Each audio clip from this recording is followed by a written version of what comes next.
بسم الله الرحمن الرحيم. اللهم صل على سيدنا محمد وعلى اله وصحبه اجمعين. تعالوا كده يا احلى متابعين في الدنيا، ازيكم؟ اول اخباركم عاملين ايه؟ طبعا من زمان اول ما طلعتش معاكم وانا نزلت جبت شويه حاجات. تعالوا كده اما اقولكم انا جبت ايه.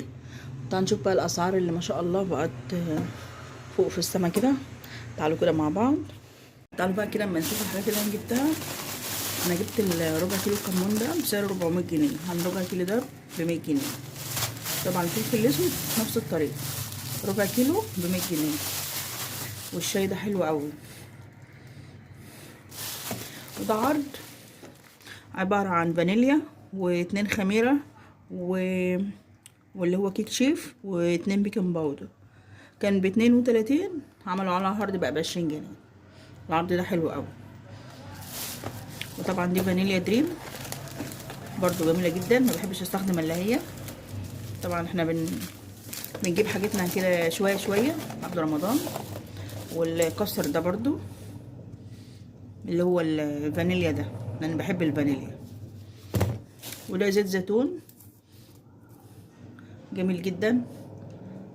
بقول نسبة الحموضة فيه اقل من 1%. طبعا زيت الزيتون ده بكر. وطبعا دي برضو عليها عرض ب100، كانت ب165 بقت ب150. بس مش عارفة كام كيلو والله. شوف كده مع بعض كام كيلو، مش شايفة بصراحة.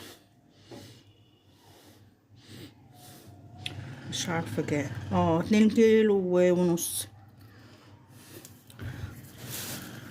وجبت الفانيليا دي. وجبت الدقيق ده نوع حلو قوي متعدد الاغراض. جبت 3 اكياس اهو. تقريبا هما نوعين. بالي للوقت ده برضو متعدد الاغراض. كان عليها عرض، هو كان ب20 خلوه ب17. جبت اللوبيا الناشفه دي، مش عارفه انتوا عارفينها ولا لا. اكيد عارفينها، معين سودا دي.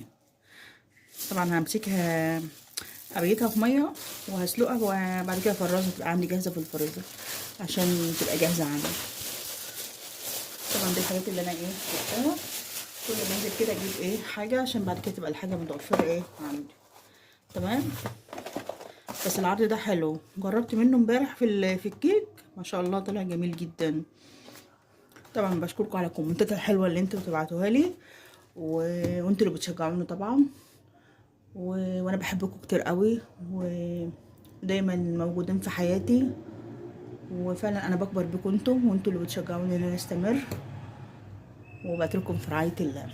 السلام عليكم ورحمه الله وبركاته.